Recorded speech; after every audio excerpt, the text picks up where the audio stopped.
வந்து மனிதர்ல நடைபெறுற ஒரு உயிர்ப்பான செயல்முறையாகும். இதுக்காக மனிதர்ல காணப்படுற பகுதி தான் மனித சுவாச தொகுதி. இந்த சுவாச தொகுதியில வந்து 3 வகையான ஒரு மாற்றங்கள் நடைபெறுது. இதுல முதலாவது வந்து சுவாச பைக்கும் புறச்சூழலுக்கும் இடையிலான வாயு பரிமாற்றம், இரண்டாவது வந்து சுவாச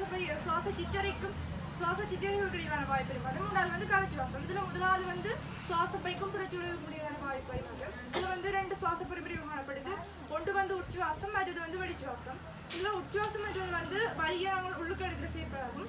இது வந்து ஒரு உயிர்ப்பான செயல்முறையாகும். இதன் போது வந்து சுவாச பையின் கனவளவு அதிகரிக்குது.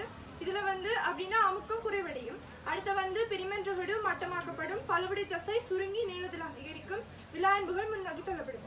அதே மாதிரி வந்து வெளிச்சுவாசம், இது வந்து ஒரு உயிர்ப்பேற்ற செயல்முறை, அதாவது நாங்கள் உள்ளெடுத்த வழியை வெளிவிடுற செயல்முறை. இங்க வந்து இது வந்து ஒரு உயிர்ப்பேற்ற செயல்முறை. இதுல வந்து பிரிமென்றகடு மீண்டும் பழைய நிலைக்கு மாற்றப்படும், சுவாச பையில வந்து கனவளவு குறைவடையும், அப்ப அமுக்கம் அதிகரிக்கும். அடுத்து வந்து முன்னோக்கி தள்ளப்பட்ட விலாயன்புகள் மீண்டும் முன்னோக்கி தள்ளப்படும், பழுவடை தசைகள் வந்து அகன்று அகலத்தில் அதிகரிக்கிறது. அடுத்து வந்து சுவாச சிற்றறைகளுக்கு இடையிலான வாயு பரிமாற்றம்.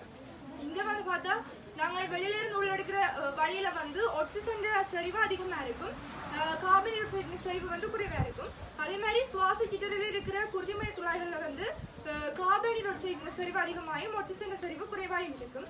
அப்ப வந்து இந்த ஆக்சிஜன் கார்பன் டை ஆக்சைடு வந்து பரவல் முறையில பரிமாற்றப்பட போகுது, அதாவது செறிவு கூடிய இடத்திலிருந்து செறிவு குறைந்த இடத்துக்கு போக போகுது.